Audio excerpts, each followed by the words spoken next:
Welcome back to my YouTube channel. चलिए चलते हैं आज हम वहाँ जहाँ पे हमें भेजा जा रहा है। मतलब कि मेरे को रेफ़र कर दिया गया है कि अब हमारे हैंडल में ये कैश नहीं आने वाला है, तो आप कहीं और जा सकते हो। तो जहाँ मुझे रेफ़र करा है वहाँ मैं जा रही थी सुबह के टाइम पर।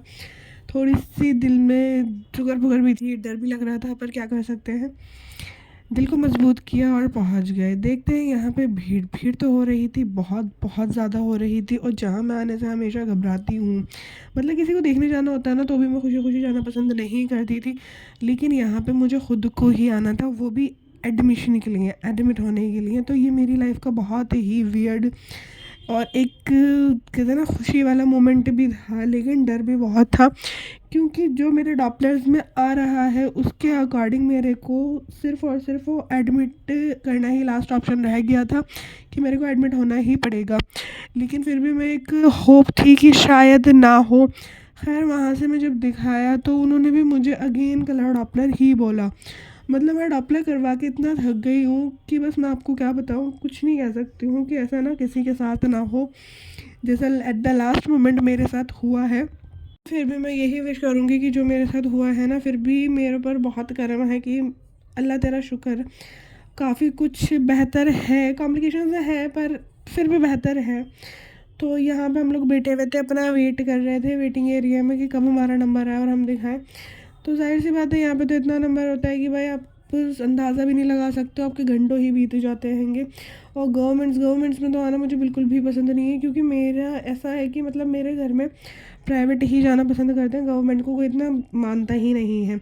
पर कोई बात नहीं, यहाँ पे जाना था तो हम गए। फिर उसके बाद में सारी बातें सुन के अगेन कलर डॉक्टर के लिए मुझे फिर वापस आई मैं कि भाई करा के लेकर आओ, इट्स एमरजेंसी। हम फिर वहाँ से आए, आने के बाद मैंने अपने हस्बैंड को कॉल वगैरह किया, तो फिर वहाँ से हम निकले। निकलने के बाद में पता करा, वहाँ जाकर हमने जहाँ पे मेरे को फिर दोबारा बोला था एक नई जगह, एक नए प्लेस पर, वहाँ जब गई कराने के लिए तो वहाँ पे हुआ कि अपना टाइम नहीं बचा था होने का। तो खैर कुछ नहीं, वहाँ से फिर हम निकल ही गए थे, क्योंकि हमने मालूम तो कर ही लिया था कि भाई होना ही नहीं होना हैगा।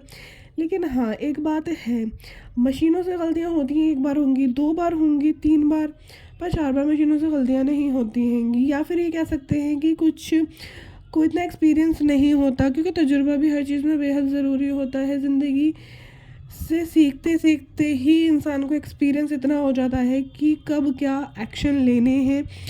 तो अपनी लाइफ से इस टाइम पे हम लोग इतना कुछ सीख रहे हैं कि हम किसी से शेयर नहीं कर सकते।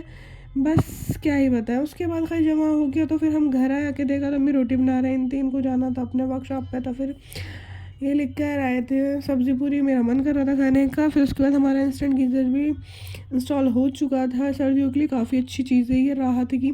इसमें गर्मा गर्म पानी आना है, जो कि किचन के लिए काफ़ी अच्छा है, जिसके बाद स्पेस ना हो या बजट कम हो वो लगवा सकते हैं, काफ़ी कुछ अच्छा है। उसके बाद में फिर मैं अपनी अम्मी के साथ गई थी कलर डॉपलर के लिए, क्योंकि टाइम दूसरा था। तो हम फिर जब कलर डॉपलर के लिए गए तो वहाँ पे भी मतलब एग्जैक्ट वही चीज़ आ रही है। 5 वीक्स मेरे कम आ रहे थे, मतलब 39 वीक्स प्लस में मेरे 5 वीक्स कम है यार, हैरत की बात है। अब डॉक्टर्स को ये था कि I am not sure about my LMP, but ऐसा कुछ नहीं है यार, हर बंदा अपना LMP पे श्योर होता है, तो डॉक्टर्स ऐसे कैसे बोल सकते हैं। तो वो बोल रहे थे जो उनका मॉनिटर दिखा रहा है भाई, जो सोनोग्राफी में आ रहा है वो तो वही बोलेंगे ना।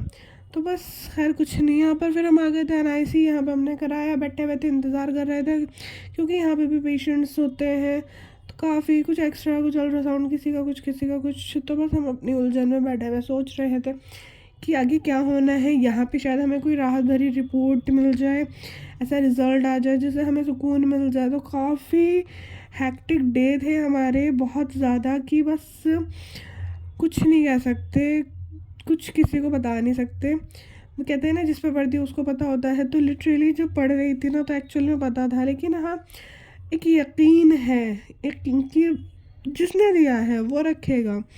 तो बस यहाँ से फिर हम चल दिए थे। अब जहाँ मेरे को एक हॉस्पिटल ने दूसरे हॉस्पिटल में रेफ़र करा। अब वहाँ से फिर जब दूसरे में गई तो मुझे बहुत ही ज़्यादा, कहते हैं ना, एक दिल को अजीब सी बेचैनी हो रही थी कि पता नहीं अब क्या होगा, लेकिन मुतमईन भी थी कि क्या होना है, जो होगा अच्छा होगा, इतना मुझे यकीन अपने रब पे हमेशा रहा है और हमेशा रहेगा। तो बस इस चीज़ का मैं कहती हूँ कि हाँ, ऊपर वाले पे यकीन हमेशा करना चाहिए कि उसकी बनाई हुई दुनिया है, कोई आपका बाल बाका नहीं करेगा। वो अपने बंदे को हर हाल में महफूज रखता है, क्योंकि उसका वादा है कि अगर तो किसी का बुरा नहीं करता तो तेरा बुरा मैं होने नहीं दूंगा। बस ये बात मेरे को इतनी तसल्ली दे जाती है कि मैं आपको बता नहीं सकती। पर वहाँ हॉस्पिटल में भी मेरे को मना कर दिया और उन्होंने मुझे हायर सेंट्रल अथॉरिटी में भेज दिया। खैर कुछ नहीं, वहाँ पे गए, वहाँ पे जाके भी मेरा वही टेस्ट रिपोर्ट्स, एडमिशन प्रोसेस, 2 दिन हॉस्पिटल में एडमिशन प्रोसेस चला है। एट द लास्ट में जब मेरे को ये बोल दिया गया कि हमारी कोई ज़िम्मेदारी नहीं है ना माँ की ना बच्चे की, तो उसके बाद में मेरी फैमिली ने ये डिसाइड करा कि हम प्राइवेट लेके जाएंगे, ना कि हम यहाँ पर रखेंगे। जब जिम्मेदारी है ही नहीं तो इससे बेहतर ये है कि हम जिम्मेदारी खुद लेते हैं। तो बस उसके बाद मैं प्राइवेट चली गई।